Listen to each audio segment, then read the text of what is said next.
my ups and downs, just like anybody else. Maybe more than anybody else. I can be hard to figure out. And I like my privacy.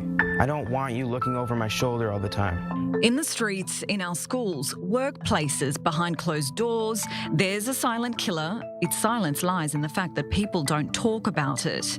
A lot of people think about killing themselves, adults and kids. Most of them never try it, but some of them do. Suicide happens more than you think, and more than it should. It's a global phenomenon. Over 700,000 people worldwide take their own life each year. That's one person every 40 seconds.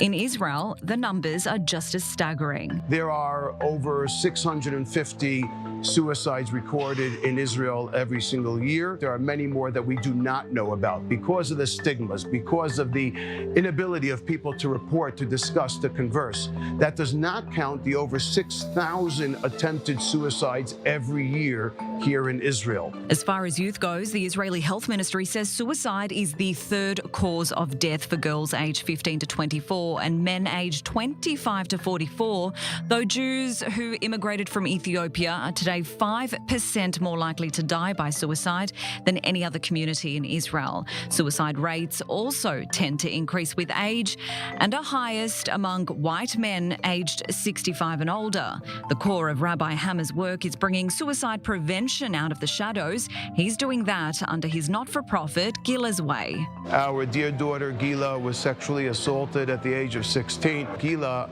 tragically paid the price. She died in 2019, and on that day that she died, I decided that it would have to be a personal mission of mine to make sure that it doesn't happen to other people. His latest work urging the Israeli Knesset to adopt 4 practical proposals as part of a landmark suicide prevention conference that he's convinced could avert tragedies like Gila's. But part of changing the face of mental health in Israel starts with talking about suicide, like these families are doing. Some kind of a taboo. People are reluctant of talking about suicide or mental problems or mental issues, but it shouldn't be the case. People should be open about that best way to help incidents like these. The stigma should be taken away. Not everybody who commits suicide is crazy. Not everybody who commits suicide is mentally ill.